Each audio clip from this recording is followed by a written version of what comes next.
Bonjour, je suis David Chouraki, le fondateur de WingMind, et je vous parle aujourd'hui de 5 compétences humaines à développer pour se sentir mieux au travail. Comment ça va au boulot ? Voici une question que vous posent fréquemment vos proches et votre entourage, et lorsque vous y répondez, il est probable que vous pensiez aux difficultés que vous traversez ou que vous ressentiez un certain malaise. Si c'est le cas, rassurez-vous, vous n'êtes pas le ou la seule. J'ai la chance d'accompagner quotidiennement des dirigeants et des équipes en entreprise et j'ai observé depuis plusieurs années 2 tendances fortes qui s'opposent. La première tendance, c'est que l'environnement de travail est de plus en plus difficile à appréhender pour les employés. Manque de visibilité sur l'avenir de l'entreprise, changement fréquent d'organisation et de cap, forte pression concurrentielle, digitalisation qui bouscule les méthodes de travail et exige l'acquisition de nouvelles compétences, des contraintes permanentes de maîtrise ou de réduction des coûts, des managers parfois peu formés et sous pression dont les objectifs sont d'atteindre des résultats opérationnels et non d'accompagner ou de faire grandir leurs équipes, du stress et de la surcharge de travail qui peuvent provoquer des comportements toxiques.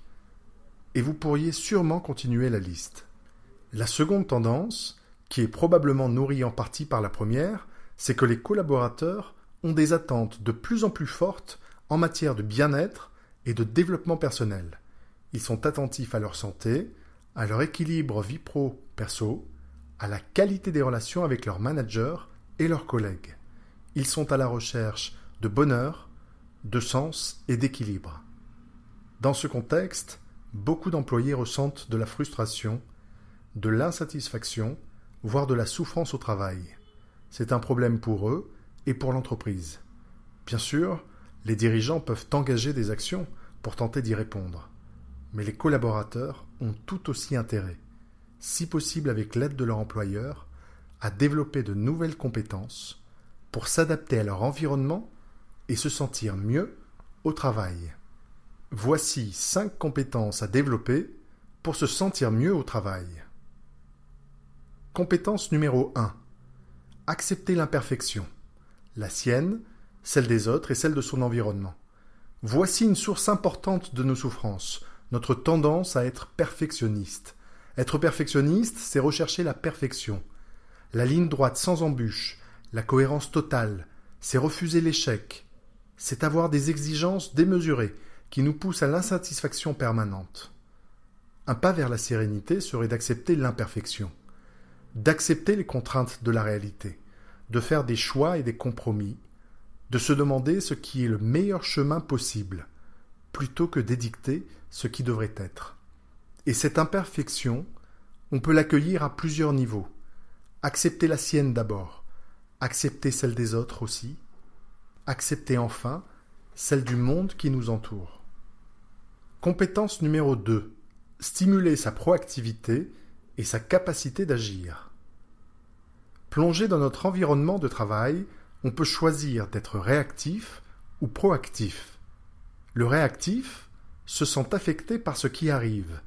Il se laisse guider par les signaux positifs ou négatifs qu'il reçoit, alors que le proactif prend l'initiative et choisit la réponse qu'il va donner. Face à une difficulté, le réactif dira « je n'y peux rien », mais le proactif dira « examinons mes options ». Le réactif dira « je ne peux pas faire ceci », mais le proactif dira « je choisis de faire cela ». Pour le réactif, ils ont le dernier mot. Pour le proactif, c'est le « je » qui conclut. Développer sa proactivité, c'est être tourné vers l'action et mettre sa créativité, son intelligence et son énergie au service de ce que je peux faire ici et maintenant. Compétence numéro 3. Renforcer son amour et son estime de soi. Nous sommes les premiers responsables de nous-mêmes et les premiers garants de notre bien-être. Cela peut paraître évident, mais il est fondamental pour se sentir bien dans sa peau de s'aimer, c'est-à-dire d'être bienveillant envers soi-même, d'écouter ses besoins fondamentaux pour tenter d'y répondre, d'écouter son corps, son cœur et son esprit et de veiller sur eux. Il est également important de se respecter, d'avoir de l'estime pour soi malgré ses défauts, ses fragilités et ses imperfections, d'apprécier et de reconnaître sa valeur et ses qualités, de célébrer ses réussites et ses accomplissements. Enfin, dans les situations qui peuvent être difficiles, il est essentiel de se protéger, de parfois dire non, de communiquer ses limites et ce qui ne nous convient pas, de veiller à ne pas s'oublier et ne pas se mettre en danger. Compétence numéro 4. Développer son empathie et apprendre à communiquer efficacement avec les autres. La plupart de nos difficultés au travail sont liées aux autres, que ce soit avec un manager, un collègue, un client ou un fournisseur. La relation à l'autre peut être vécue comme une source de frustration et parfois de souffrance. Pour que cette relation soit la plus saine, la plus efficace, la plus sereine possible, il faut développer son empathie et apprendre à communiquer avec l'autre de façon efficace. D'abord, respecter l'autre en évitant autant que possible de le juger.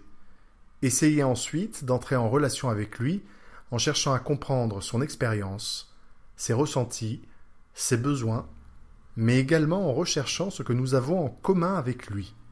Enfin, communiquer avec l'autre en exprimant avec sincérité ses émotions, ses besoins et ses demandes, et en faisant preuve de bienveillance, de curiosité et d'ouverture à son égard. Compétence numéro 5. Cultiver une posture d'apprenant et entraîner sa capacité à apprendre. Pour faire face sereinement aux imprévus et aux nombreuses difficultés que nous rencontrons, mais aussi pour grandir et progresser, il est indispensable de cultiver une posture d'apprenant. L'apprenant est une personne qui comprend et accepte que le processus d'apprentissage passe toujours par une phase d'incompétence et de confusion. La révélation est toujours précédée de la confusion, nous dit l'hypnothérapeute Milton Erickson. Avant de maîtriser un sujet ou de trouver une solution à un problème, il est normal d'être dans l'incertitude et de se sentir perdu. Il nous faut donc apprendre à gérer ces moments aussi tranquillement que possible. L'apprenant apprend également de ses erreurs et de ses échecs. L'échec fait partie de son apprentissage. Il en est peut-être même le principal levier. Un échec n'est pas une sentence, un jugement. Il est un résultat, une réponse à une tentative que nous avons faite. De ce résultat imprévu, nous pouvons apprendre, tirer des leçons pour ensuite essayer autre chose, différemment, et tenter d'obtenir un autre résultat.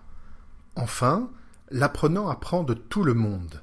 Il encourage les feedbacks et n'hésite pas à se remettre en question, cherchant toujours à trouver l'information importante ou utile dans ses échanges avec les autres.